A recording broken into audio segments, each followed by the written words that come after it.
aujourd'hui vous parler de la pâte Oyumaru. C'est une pâte qui vous permet de réaliser, de fabriquer vous-même vos propres moules. Vous allez voir dans notre atelier que c'est ce que nous allons faire, mais nous allons aussi l'utiliser tel quel et nous allons réaliser des sous-verres pour l'été. Voici le Oyumaru. Il se présente en petits bâtonnets de différentes couleurs. Vous allez pouvoir choisir. Nous allons l'utiliser dans un premier temps tel quel, c'est-à-dire sans faire de moule. Normalement, il est prévu pour faire des moules. Ça, nous allons le faire dans un deuxième temps. Première chose, donc, je choisis ces couleurs-ci et nous allons transformer ceci en dessous de verre.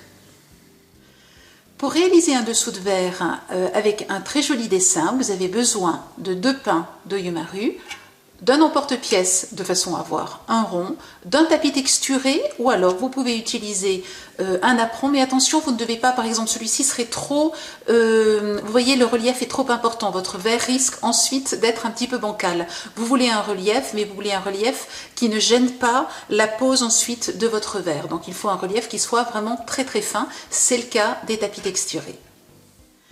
Et voici comment vous pouvez réaliser en très peu de temps un ensemble de dessous de verre aux couleurs de l'été. Ce que je voudrais vous montrer, que je trouve aussi très intéressant avec ces dessous de verre, c'est que regardez, une fois que vous les placez sur un support, ils ne bougent pas, vous placez le verre et là de la même manière, le verre est vraiment bien maintenu.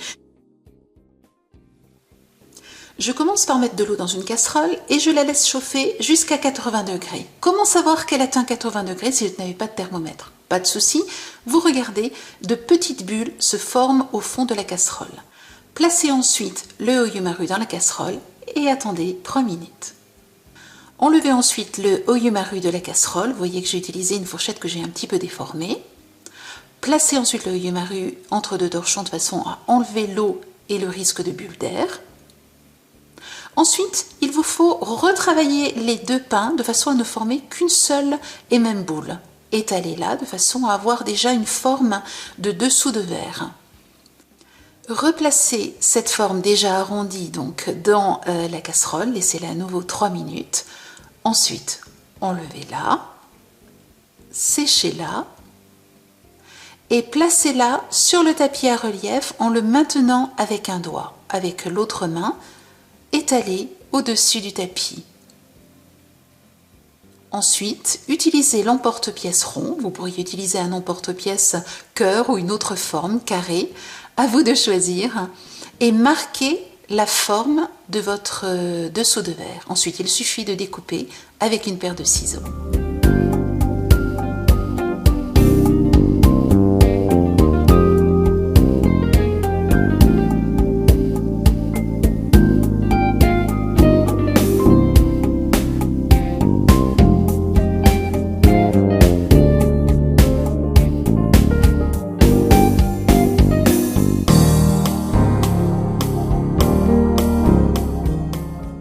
Pas de perte avec le Oyumaru, vous pouvez le réutiliser à volonté, aussi bien les chutes que les moules que vous aurez déjà réalisées ou les décorations que vous aurez faites. Replacez-les simplement dans de l'eau chaude, essorez-les quand elles sont prêtes, quand elles ont ramolli, séchez-les bien dans un torchon et puis ensuite refaites une boule et vous pouvez recommencer ainsi chaque fois que vous le voudrez.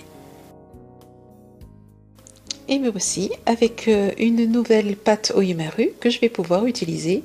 Donc ici, j'utilise simplement un flacon de parfum. J'entoure bien la pâte en serrant bien, de façon à ce qu'il épouse parfaitement la forme du parfum, du flacon de parfum.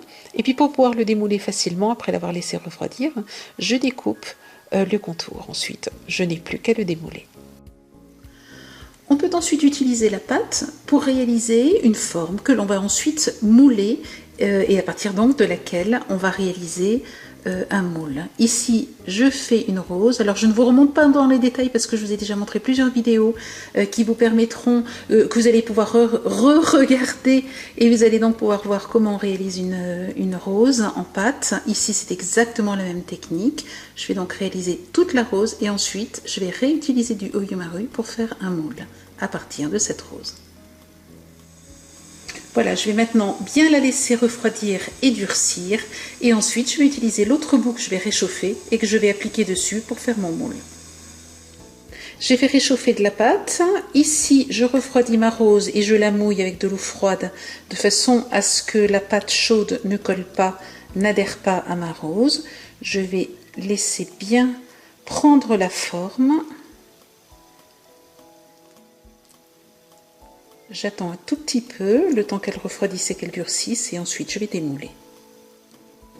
Pour que votre pâte durcisse plus vite, vous pouvez tout à fait la mettre dans de l'eau froide. Et vous voyez qu'ensuite, hop, il suffit de démouler, et vous avez maintenant un moule dans lequel vous allez pouvoir mettre de la pâte, et donc former cette fois-ci une rose de cette forme-là, mais qu'elle sera blanche, et vous allez pouvoir la peindre, la colorer de la couleur que vous souhaitez. Vous pouvez ainsi réaliser tout un tas de moules avec les objets que vous avez sous la main, un coquillage, une clé, et vous allez voir que nous allons l'utiliser. Il suffit de laisser refroidir le moule, puis de démouler. Il suffit ensuite d'utiliser du plâtre ou alors de la porcelaine froide, de la polymère, de la pâte séchant à l'air. Vous allez pouvoir ainsi créer tout un tas de décorations avec les matières que vous aimez. Si cela est nécessaire, vous pouvez gratter l'excédent de plâtre avec un couteau. Je peins ensuite mon support. J'ai choisi ici du gris et vous le voyez, je l'étale avec un pinceau mousse. Par contre, pour le contour, j'utilise un pinceau plat et je rajoute ensuite une dentelle autocollante. Je peins les différents petits éléments en mélangeant à la fois du rose et du blanc. J'efface un petit peu pour donner un effet vieilli avant que la peinture sèche. Vous pouvez ensuite rajouter des éléments papier, par exemple, comme ces papillons que j'ai peints recto verso en rose et blanc. Ensuite, coller tous les éléments sur le tableau. J'ai superposé en les collant un ruban de satin lilas et un ruban avec des roses, un imprimé rose.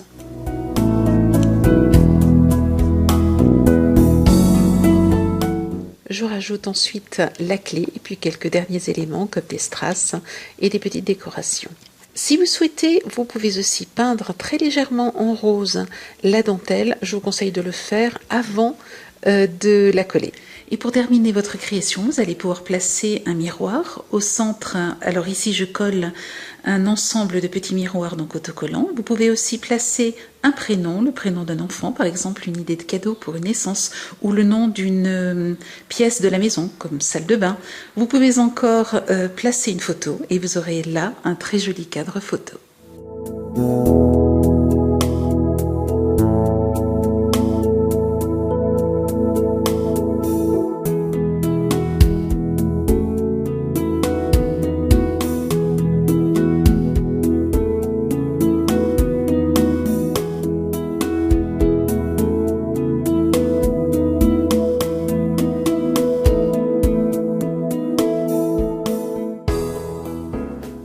Comme toujours, vous retrouvez dans notre boutique tous les produits que j'ai utilisés dans cet atelier vidéo et dans les tutoriels associés. Je vous souhaite une très belle semaine créative et je vous dis à la semaine prochaine. Au revoir.